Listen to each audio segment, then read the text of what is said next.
Saudara-saudara, pagi hari ini kita akan melanjutkan pembahasan kita terkait dengan karya penebusan Kristus. Ya. Minggu lalu kita sudah belajar tentang bagian pertama dari karya penebusan Kristus bagi kita adalah terkait dengan inkarnasi Kristus. Inkarnasi berbicara tentang firman yang adalah Allah, ya, pada mulanya adalah firman. Firman itu bersama-sama dengan Allah dan firman itu adalah Allah. Firman yang adalah Allah telah menjadi manusia dan diam di antara kita. Itulah yang disebut sebagai peristiwa inkarnasi. Jadi karya penebusan Kristus dimulai dengan peristiwa inkarnasi. Peristiwa Allah telah menjadi manusia. Minggu yang lalu saya katakan, ketika Allah menjadi manusia, atau lebih tepatnya firman yang adalah Allah menjadi manusia, itu bukan berarti firman itu seperti memakai jubah manusia, bukan. Tetapi firman itu yang adalah Allah benar-benar menjadi manusia, atau lebih tepatnya menjadi benar-benar manusia. Kitab Ibrani berkata dia harus disamakan dengan saudara-saudaranya, ya, menjadi manusia sepenuhnya. Makanya kita mengakui bahwa Yesus, yaitu firman yang telah menjadi manusia itu, sepenuh-penuhnya adalah Allah, atau 100% adalah Allah. Sepenuh-penuhnya adalah manusia, 100% adalah manusia. Kenapa dia Allah? Minggu lalu kita sudah bahas dari kitab Filipi. Dia yang adalah Allah telah mengosongkan dirinya.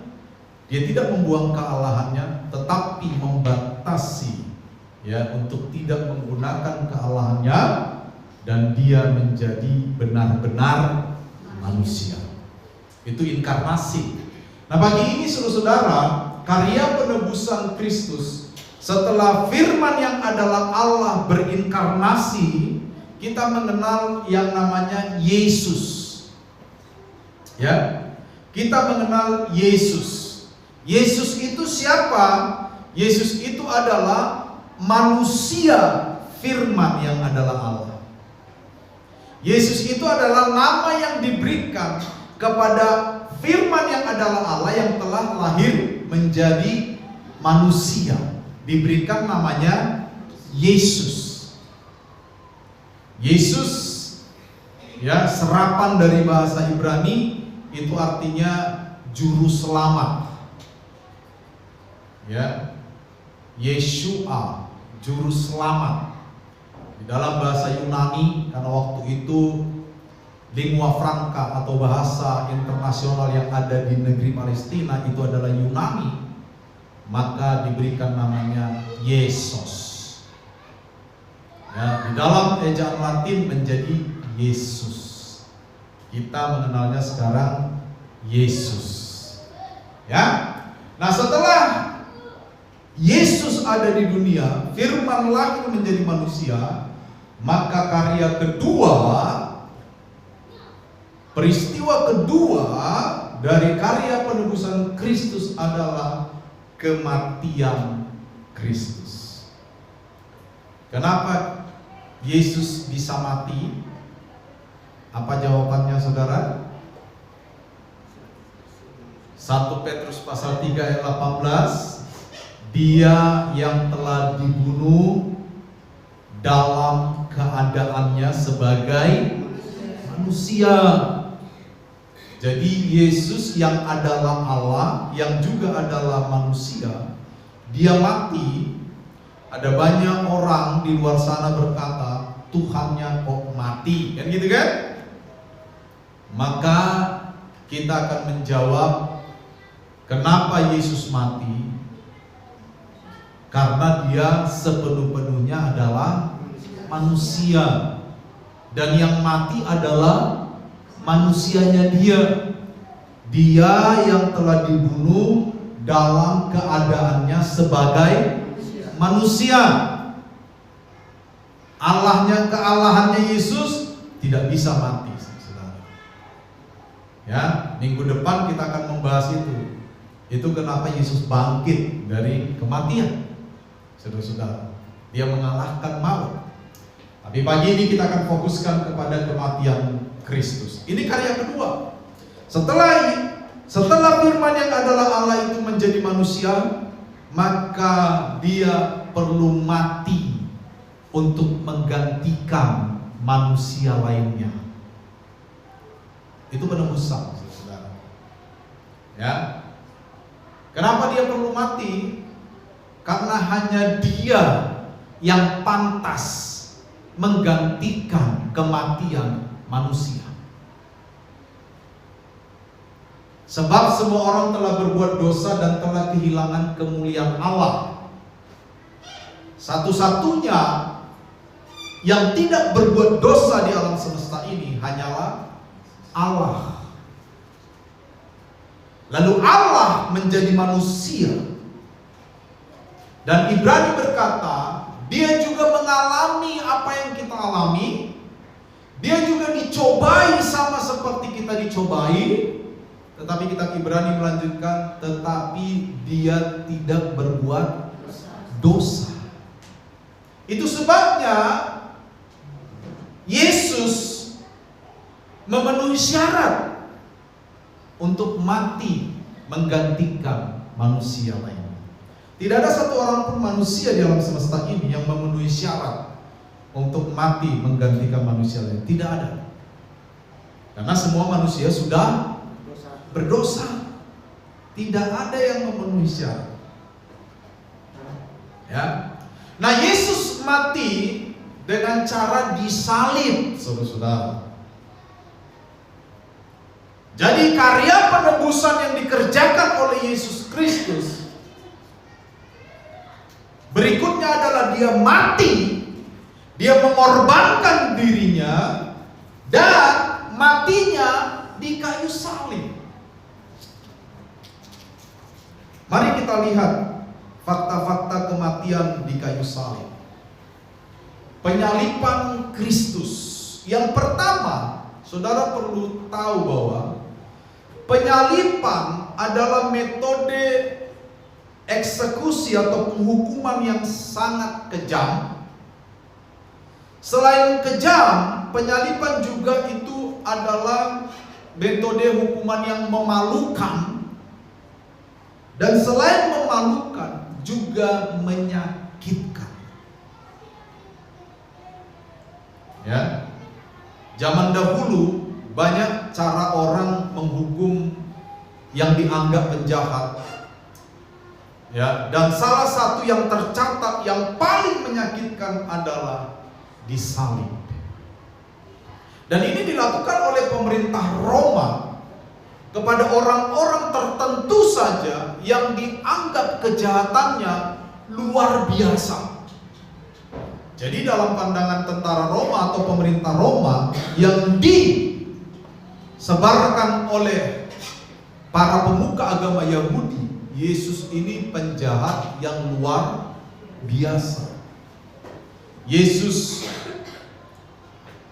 menghina Allah karena dia mengaku dia adalah anak Allah. Ya. Jadi oleh pemerintah Roma dia dihukum dengan cara disalib, satu bentuk penghukuman yang hanya diberikan kepada penjahat-penjahat tertentu yang dianggap sangat-sangat berdosa. Bahkan para pemuka agama Yahudi beserta orang-orang Yahudi di depan Pilatus lebih memilih Barabas untuk dibebaskan, betul? Karena pada waktu itu ada kebiasaan kalau seorang dihukum, ya, dia akan coba ditukarkan dengan penjahat lain yang sudah ada di penjara. Mana yang lebih pantas dibebaskan? Pemuka Yahudi justru memilih Barabas yang sudah ada di penjara untuk dibebaskan, dan Yesus harus dihukum mati dengan cara disalibkan. Ini memalukan, saudara. Memalukan. Yang kedua, saudara, bagi orang Yahudi sendiri, ini menyentuh dimensi religiusitas mereka, dimensi keagamaan mereka. Kalau kita melihat kembali ke Perjanjian Lama, khususnya di kitab Taurat, saudara-saudara, di kitab Ulangan pasal 21 ayat 23, yang dikutip oleh kitab Galatia pasal 3 ayat 13. Di sana dikatakan, terkutuklah orang yang digantung pada kayu salib, kata Galatia. Dalam konteks Perjanjian Lama memang bukan kayu salib, tetapi tiang. Karena waktu itu belum ada kayu salib. Tapi Galatia menegaskan bahwa yang dimaksud itu sama dengan kayu salib pada masa pemerintahan Roma. Terkutuklah orang yang digantung pada kayu salib. Jadi bagi orang Yahudi, sekalipun Yesus adalah orang Yahudi, kematian Yesus di kayu salib merupakan kematian yang terkutuk.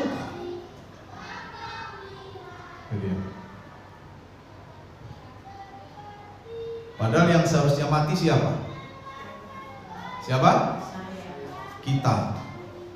Tapi Yesus mau mati, bahkan dengan cara-cara yang dianggap terkutuk. Ini karya penebusan, saudara-saudara, dan ini tidak main-main. Pengorbanan terbesar di dunia ini apa?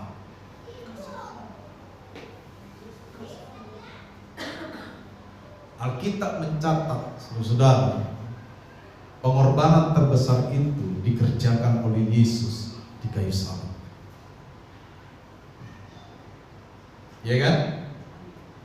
Kita ditipu orang 100.000 aja mencak-mencak luar biasa, betul. Ya kan? Sama, saya juga kan bilang kita, saya juga. Untunglah saya nggak pernah ditipu. Gitu kan? Yesus memberikan nyawanya.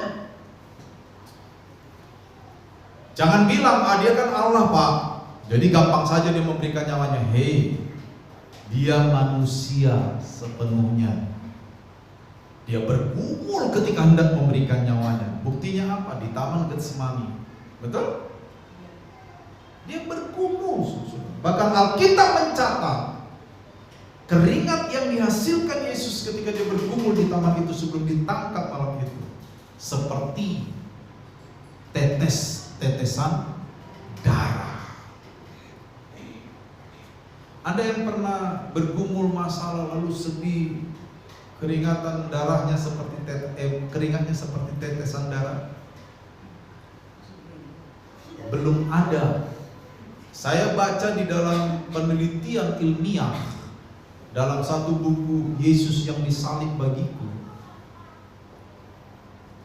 itu karena pecahnya pembuluh darah tertentu di dalam tubuh manusia, dan itu hanya pernah dialami Yesus. Tidak ada manusia lain pernah mengalami. Saudara lihat betapa kematian Kristus bukanlah kematian yang sembarangan. Kematian Kristus adalah kematian yang diberikan. Jadi penebusan kita itu dianugerahkan. Makanya nanti tidak salah kalau Paulus dalam kitab Efesus berkata, itu bukan perbuatan baikmu. Betul kan? Jangan seorang pun memegahkan diri. Itu bukan hasil usaha. Itu karya Kristus.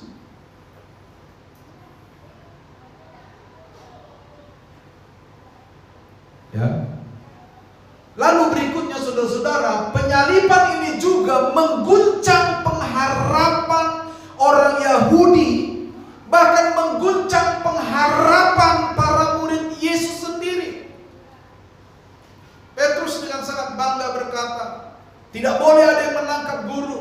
Siapapun yang menangkap guru, aku akan maju paling depan.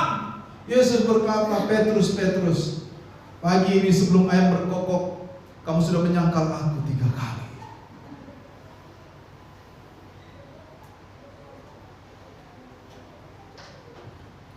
Orang-orang Yahudi pada waktu itu dijajah oleh Romawi.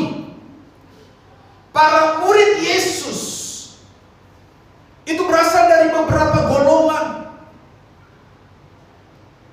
Dan mereka pada umumnya menginginkan seorang Mesias, pemimpin yang mau membebaskan mereka dari penjajahan Roma. Tetapi bayangkan, bagaimana mungkin seorang yang diharapkan bisa membebaskan Israel dari penjajahan politik Roma justru ditangkap dan disalibkan. Jauh panggang dari api. Para murid Yesus, orang-orang Yahudi yang selama ini mengikuti Yesus, mereka sudah memiliki pengharapan. Yesus meredakan badai di Danau Galilea. Yesus berbicara, angin pun diam. Yesus dengan berkat daripada surga memberi makan 5.000 laki-laki dewasa. Di lain kesempatan 4.000 laki-laki dewasa diberikan makan dengan cara yang ajaib. Yesus mengusir setan yang mendiami 1 legion, sekitar 6.000 setan keluar dari 1 orang di Gerasa. Yesus perform begitu banyak mujizat dan tanda heran, murid-muridnya begitu yakin inilah Mesias yang akan membebaskan kita dari penjajahan Roma. Tetapi Yesus ditangkap. Yesus disalib, pupus pengharapan mereka. Saudara-saudara, pemimpin yang mereka harapkan bisa membebaskan mereka dari penjajahan politik disalib. Dan memang Yesus sendiri berkata bahwa kehadirannya bukan untuk membebaskan Israel secara politik, tapi untuk membebaskan jiwa-jiwa mereka dari kutuk dosa. Jadi kematian Kristus di kayu salib itu mengguncang pengharapan para muridnya. Makanya muridnya tersebar. Bahkan Yudas saking jengkelnya, ini guru tidak berguna, saya jual saja.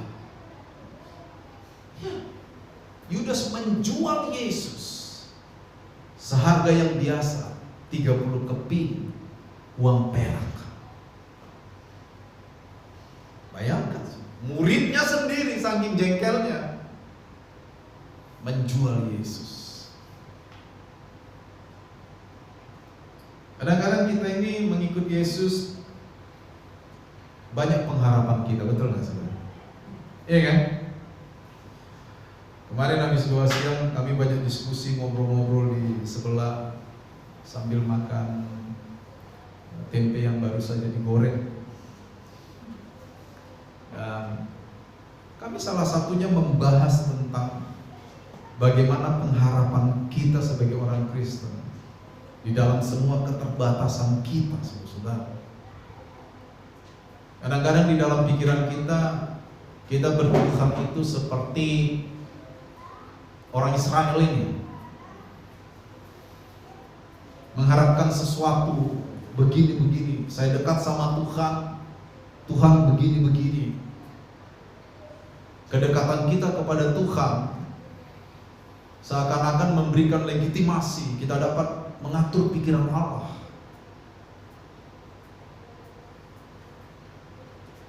Ya kan? Saya kan dekat sama Tuhan. Saya berdoa setiap hari. Saya baca Alkitab setiap hari. Kenapa saya masih begini? Kenapa saya masih begitu? Kenapa saya masih susah? Saudara-saudara, kedekatan kita dengan Tuhan bukanlah sebuah garansi bahwa apapun yang kita inginkan akan tercapai. Kedekatan kita kepada Tuhan adalah sebuah garansi bahwa setiap waktu kita tahu dengan siapa kita berjalan. Waktu murid-murid Yesus dan Yesus melintasi Danau Galilea, Yesus ada di situ. Apakah badai datang? Ya. Apakah badai datang? Lalu salah satu muridnya berteriak seperti kita berteriak hari ini, "Guru, mengapa engkau tidur? Apakah engkau tidak peduli kalau kita mati?"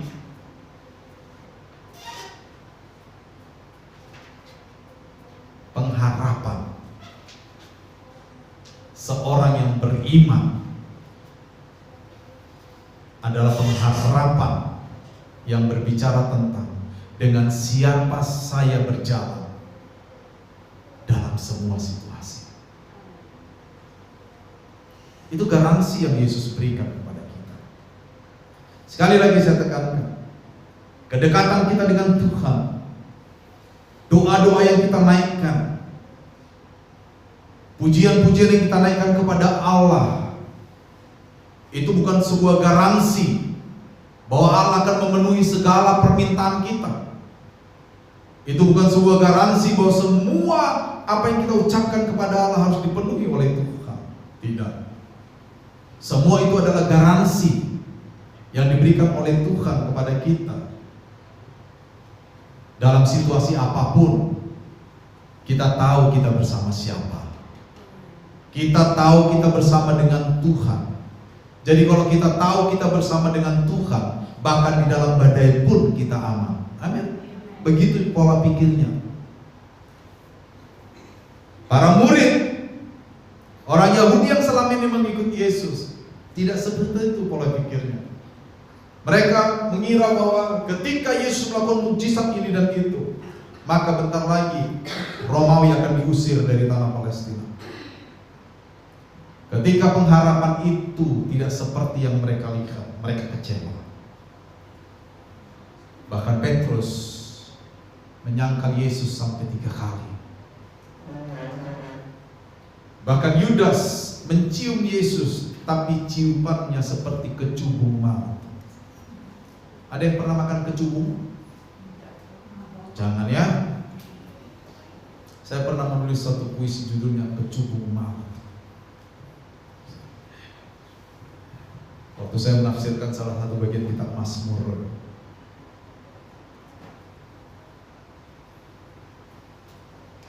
Kematian Kristus di kayu salib mengguncang pengharapan orang Yahudi, mengguncang pengharapan para murid. Yang keempat, next, ya, penyaliban Kristus atau kematian Kristus di kayu salib itu menggenapi sistem kurban yang berlaku pada saat itu. Inilah inti penebusan itu. Apa yang dikerjakan oleh Allah untuk menebus manusia dari hukuman dosa? Allah bisa saja, perhatikan kalimat ini. Allah bisa saja, ya. Oh, manusia semua selamat sudah. Saya kan berkuasa, betul? Udah aman. Ini kan? Aman, masuk surga semua. Memang manusia ini banyak degilnya ini. Sudahlah, namanya juga manusia. Masuk surga semua. Bisa betul? Yang punya surga siapa? Tuhan. Suka-suka Tuhan harusnya kan gitu kan? Tapi Tuhan taat aturan. Tuhan aja taat aturan. Harusnya kita lebih taat aturan, betul? Ya, kita ini sering melanggar aturan. Bahkan ada pepatah yang bijak mengatakan aturan dibuat untuk dilanggar. Apa? Kenapa Tuhan taat aturan? Kalau kita lihat di perjanjian lama, saudara, dalam tradisi penebusan dosa, orang-orang Yahudi diperintahkan oleh Tuhan yang perintahkan. Setiap kali kamu mengadakan penebusan salah, kita kan lagi baca kitab Bilangan ini kan? Kamu melakukan ini, bawalah kepada imam, ya kan? Domba, kambing, lembu yang tidak bercacat, umur 3 tahun, jantan. Betul nggak? Begitu. Berikan kepada imam supaya imam mencurahkan darahnya di depan mezbah, supaya dosamu diampuni. Jadi syarat dosa diampuni teguran kepada bangsa Israel adalah pencurahan darah. Itu syarat. Harus ada darah yang dicurahkan. Domba harus dipotong di tempat tertentu. Dan yang memotong itu nggak boleh sembarangan. Harus imam. Tidak termasuk imam Saiponi. Harus imam, saudara. Tidak sembarangan. Apakah mentang-mentang dia Tuhan lalu bilang, "Ah, sudahlah, toh saya yang ngatur semua alam semesta ini. Selamat, selamat, selamat." Begitu? Tidak. Apa yang dia perintahkan di dalam perjanjian lama kepada orang Yahudi sebagai syarat penebusan dosa, penebusan salah, yaitu pencurahan darah. Dan dia ingin menebus manusia dengan hidupnya sendiri, maka syarat itu harus dia penuhi. Dia harus mencurahkan darahnya. Dia taat aturan, saudara. Itu sebabnya Allah harus menjadi manusia. Supaya apa? Supaya darahnya bisa dicurahkan. Betul? Karena setiap kali kita perjamuan kudus, setiap kali kamu makan roti ini, jadikanlah ini menjadi peringatan akan aku. Demikian juga ia mengambil cawan lalu berkata, inilah perjanjian yang baru yang dimeteraikan oleh darahku. Kenapa perjanjian baru? Karena metode yang lama dihapuskan. Darah hewan tidak lagi dipakai. Sekarang darah siapa yang dipakai? Yesus. Supaya darah Allah bisa dipakai, dia harus menjadi manusia. Setelah dia menjadi manusia, dia dikorbankan. Ya kan? Alkitab beberapa kali mencatat tentang Yesus yang disebut anak domba Allah yang menghapus dosa dunia. Yohanes 1:29. Ya kan? Ibrani mencatat dia Kristus menjadi kurban itu sendiri. Ya, Ibrani 9 ayat 11 sampai 14. Menjadi korban itu sendiri. Dia menjadi korban itu sendiri. Dan pengorbanannya kekal. Kenapa pengorbanannya kekal? Karena dia adalah Allah. Makanya kita berkata sekali untuk selamanya. Bukan seperti hewan yang di perjanjian lama. Hari ini kita berbuat dosa, kita potong lagi, curahkan, besok lagi berbuat dosa, potong lagi, melanggar aturan, potong lagi. Pengorbanan Yesus sekali untuk selamanya. Pengorbanannya terkait dengan kemanusiaannya. Kenapa sekali untuk selamanya? Kekal pengorbanan itu. Karena dia adalah Allah, saudara-saudara. Tetapi dia memenuhi syarat pengorbanan itu. Dia mematuhi aturan dari penebusan dosa itu sendiri. Diikuti sama dia. Dia tidak mentang-mentang Allah lalu suka-sukanya. Tidak. Dia mengikuti aturannya.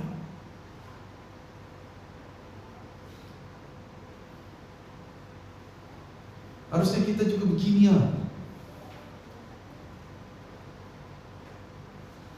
Menjadi taat aturan itu penting sebenarnya, saudara, dalam situasi apapun. Dalam situasi apapun. Jadi ini inti dari penebusan Kristus itu. Dia menjadi korban itu sendiri. Dia memberikan hidupnya. Dia memberikan hidupnya untuk menjadi korban. Dan untuk menjadi korban itu, dia harus menjadi manusia. Jadi pengorbanan Kristus bukan sesuatu yang main-main. Ya kan? Oke, next kita lihat apa pesan-pesan teologis yang bisa kita ambil dari kematian Kristus. Pertama, kematian Kristus memberikan kepada kita sebuah fakta yang tak terbantahkan, bahwa Kristus menanggung hukuman yang seharusnya saya tanggung. Kristus menanggung hukuman yang seharusnya Anda tanggung. Dosa harus kita pahami sebagai pelanggaran terhadap hukum Allah. Hukum Allah menuntut keadilan dan hukuman. Di sepanjang perjanjian lama kita bisa melihat orang yang berdosa harus dihukum. Itu adilnya. Ya. Manusia berdosa itu harus dihukum mati, karena upah dosa adalah maut. Allah harus menghukum dosa, tetapi saudara-saudara, bukan manusia yang disuruh menanggung hukuman itu, melainkan Allah sendiri di dalam manusia Yesus Kristus menanggung murka Allah terhadap dosa sebagai ganti kita. Jadi Allah menggantikan kita menanggung hukuman. Itu yang pertama yang bisa kita pelajari. Saudara masih ingat teks Alkitab di dalam Yesaya 53? Kalau kita lihat di ayat 4 sampai 6, saudara, apa dikatakan di sana? Tetapi sesungguhnya penyakit kitalah yang ditanggungnya, dan kesengsaraan kitalah yang dipikulnya. Dia tertikam oleh karena pemberontakan kita, dia diremukan oleh karena kejahatan kita. Ganjaran yang mendatangkan keselamatan bagi kita, ganjaran hukuman yang mendatangkan keselamatan bagi kita, ditimpakan kepadanya. Kematian Kristus itu menggantikan saya dan saudara. Kita harus mati, kita layak mati di api neraka. Tetapi Kristus menggantikan kematian itu. Nilainya kekal. Kenapa nilainya kekal? Karena dia adalah Allah itu sendiri. Bayangkan, Allah menjadi manusia dan dia memberikan dirinya menggantikan kita, saudara. Paulus di dalam 2 Korintus 5:21 bilang apa? Dia yang tidak mengenal dosa telah dibuatnya menjadi dosa karena kita, supaya dalam Kristus kita dibenarkan oleh Allah. Perhatikan, di dalam Kristus kita dibenarkan. Di luar Kristus kita tidak dibenarkan oleh Allah. Makanya satu-satunya juru selamat itu Kristus. Itu alasannya. Di dalam Kristus. Frase ini banyak terdapat di Perjanjian Baru. Ento Christo, di dalam Kristus. Di dalam Kristus kita dibenarkan Allah. Di luar Kristus kita tidak dibenarkan oleh Allah. Karena apa? Kita tidak mendapatkan pengampunan dosa di luar Kristus. Itu alasannya, saudara-saudara. Yang kedua, pesan teologis siapa? Ini kebaca nggak? Kebaca ini ya? Jelas. Kematian Kristus adalah kemenangan atas kuasa jahat, misalnya dosa, maut, dan iblis. Ini yang kedua. Jadi saudara, ya, kita seharusnya menjadi orang percaya. Itu harus berkemenangan. Kuasa jahat apa yang Anda takuti? Santet. Santet. Apa? Kuasa jahat apa yang kita takuti? Iblis, Satan. Apa yang kita takuti? Orang kematian Kristus sudah mengalahkan semua kuasa itu.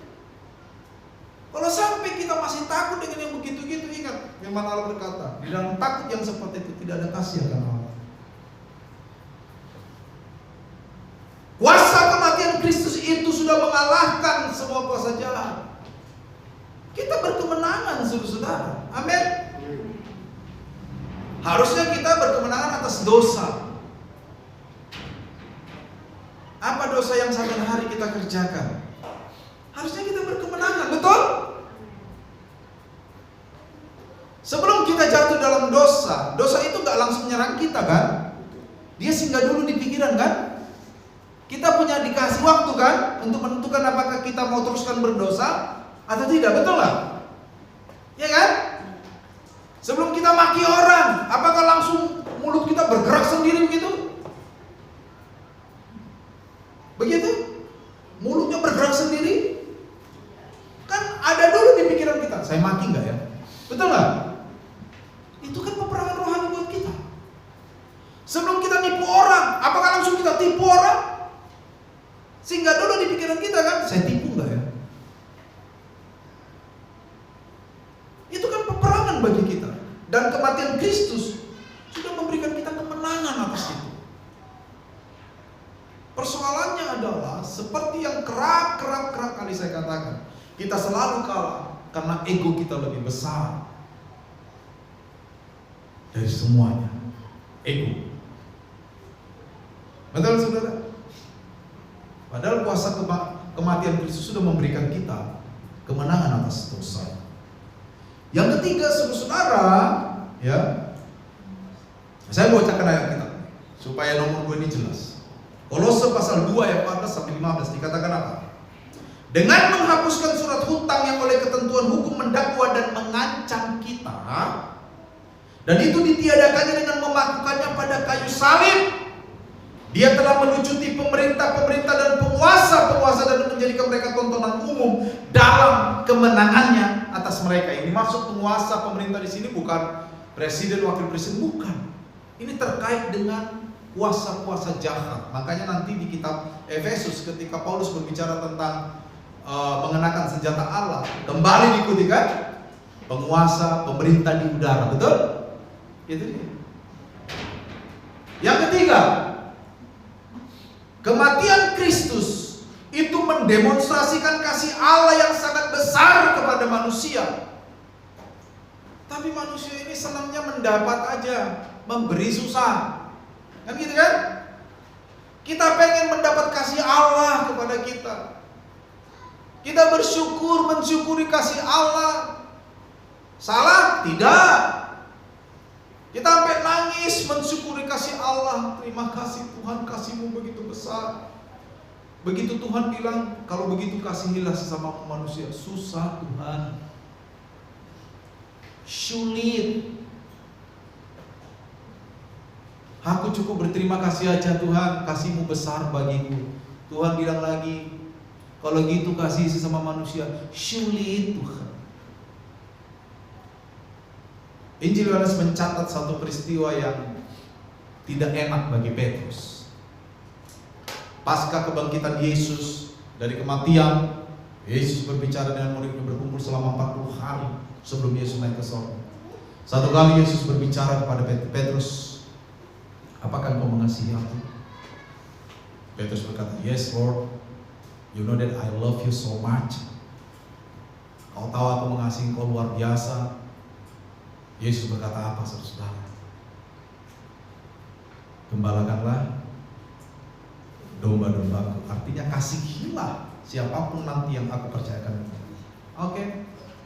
Lalu Yesus bilang lagi, Petrus, apakah engkau mengasihi aku? 2 kali. Petrus mulai gelisah kan? Ya Tuhan, engkau tahu kalau aku mengasihi engkau. Mulai dibilang, engkau tahu kalau aku mengasihi engkau. Perintah Yesus sama. Apa?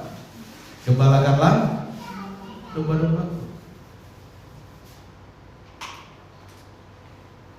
Lalu Yesus berbicara lagi sama Petrus, Petrus, apakah engkau mengasihi aku? Ketiga kalinya. 3 kali Yesus berbicara. Petrus tetap berkata, yes Tuhan, aku mengasihi engkau. Engkau tahu itu dengan jelas. Lalu Tuhan berkata lagi, gembalakanlah domba-domba. Saudara-saudara, kematian Yesus di kayu salib itu bukti kasih Allah kepada saya dan saudara. Pertanyaannya sekarang adalah, apakah saya juga bisa mengasihi orang lain seperti Yesus memberikan kasihnya kepada saya? Apakah saya pernah meminta Tuhan, aku bersyukur karena engkau sudah mati bagiku. Sekarang aku meminta supaya aku juga mau mengasihi orang lain seperti engkau mengasihi aku. Apakah kita pernah meminta hal seperti itu kepada Tuhan? Apakah kita pernah berkata, Tuhan, engkau mampu mengasihi aku bahkan sampai memberikan nyawamu, berikan juga aku kekuatan untuk mengasihi sesamaku, untuk mengasihi orang lain dengan segenap kekuatanku. Bukankah hukum yang utama dan terutama yang diberikan oleh Yesus? Kasihilah Tuhan Allahmu. Setelah itu hukum yang sama kata Yesus, kasihilah sesamamu manusia seperti engkau mengasihi dirimu sendiri.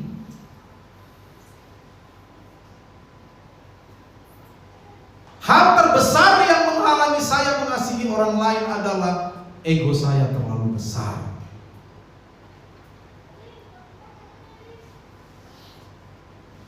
Itu dia, saudara.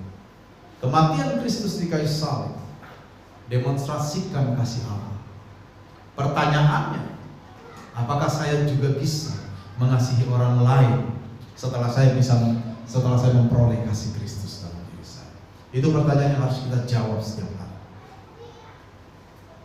Yang terakhir, saudara, pesan teologis yang diberikan oleh kematian Kristus. Kematian Kristus mendamaikan Allah dengan manusia, saudara. Firman Allah di dalam kitab Roma pasal 5, sebab jikalau kita ketika masih musuhan sama Allah, ketika masih musuhan, masih seteru, diperdamaikan dengan Allah oleh kematian anaknya. Jadi oleh kematian Yesuslah kita diperdamaikan dengan Allah. Kenapa kita bermusuhan dengan Allah? Bukan Allah memusuhi kita, Allah memusuhi dosa yang ada dalam diri kita. Lebih-lebih sekarang kata Paulus kepada jemaat di Roma, ketika kita sudah diperdamaikan oleh kematian anaknya, kita akan diselamatkan oleh hidupnya. Itu sebabnya minggu depan kita belajar Yesus bangkit.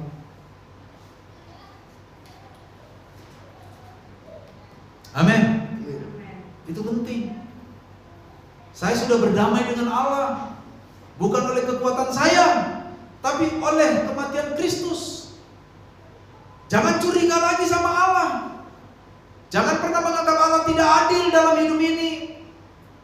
Satu-satunya yang tidak adil adalah dunia ini. Makanya kita perlu surga. Kalau dunia ini bisa memberikan keadilan, kita nggak perlu surga. Ya, di dunia ini kita tidak akan mendapatkan keadilan. Kita kerap kali dikecewakan. Kebenaran asal kita punya kuasa bisa menjadi ketidakbenaran. Gampang. Ketidakbenaran asal kita berkuasa bisa menjadi kebenaran.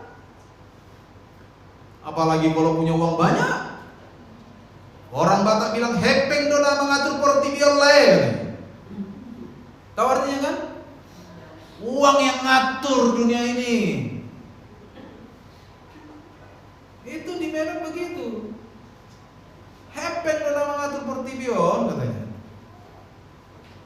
Ada uang, atur semua sesuka kita. Dunia bukan tempat adanya keadilan. Kita sudah didamaikan dengan Allah. Kita harus hidup dalam perdamaian itu. Tidak ada lagi kecurigaan terhadap Allah. Itu sebabnya sering saya katakan Allah tidak pernah salah. Allah tidak pernah gagal. Allah tidak pernah keliru. Kalau ada yang salah ya pasti saya yang salah. Masa Allah salah? Kalau ada yang tidak sesuai harapan pasti saya yang keliru. Saya yang kurang perhitungan. Allah tidak pernah gagal, saudara. Oke? Deal? Ini yang paling terakhir. Next bro. Simak ya. Ini kalimat pamungkas. Belum bro. Itu aja. Penting. Saya mau simpulkan. Ya. Penyaliban Kristus adalah sebuah misteri yang sangat mendalam yang dikerjakan oleh Allah, yang menunjukkan kekudusan Allah yang sempurna. Kenapa menunjukkan kekudusan Allah yang sempurna? karena dia harus menghukum dosa. Allah tidak mentolerir dosa, dia harus menghukum dosa. Tetapi pada saat yang sama, kematian Kristus itu juga mendemonstrasikan kasih Allah yang juga luar biasa. Kenapa demikian? Karena seharusnya manusia yang dihukum, tapi dia mengambil alih hukuman itu. Dia harus menghukum dosa, tapi hukuman itu dia yang ambil alih. Jadi kematian Kristus ini mendemonstrasikan kekudusan Allah, dan pada saat yang sama dia mendemonstrasikan kasih Allah yang tidak terhingga. Ketika kita hidup di dalam pengorbanan Kristus, maka kita akan mengalami kemenangan kasih atas kebencian, kemenangan pengorbanan diri atas keserakahan atau ego diri kita, kemenangan sebuah pengampunan atas dendam dan sakit hati, saudara, kemenangan kehidupan kekal yang mengalahkan kematian.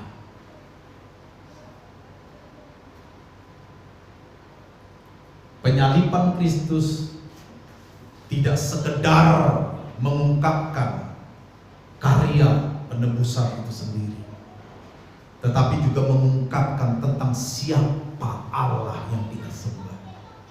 Siapa Allah yang kita sembah? Allah yang kita sembah adalah Allah yang memiliki kasih yang begitu besar akan kita. Karena begitu besar kasih Allah akan dunia ini. Setelah kita mengetahui bahwa penyaliban Kristus adalah demonstrasi kasih Allah di dalam karya penebusan, pertanyaan terakhir yang kembali saya ulang lagi, maukah kita mengasihi sesama kita seperti Kristus mengasihi kita? Teologi sehebat apapun itu harus bermuara kepada tindakan nyata. Pengetahuan Alkitab sebanyak apapun itu harus bermuara kepada tindakan nyata. Sepandai apapun kita berteologi, sepandai apapun kita tentang Alkitab, selama apapun kita menjadi orang Kristen, akan menjadi pertanyaan besar jika kita tidak hidup di dalam kasih Allah, padahal Allah sudah mengasihi kita melalui kematian.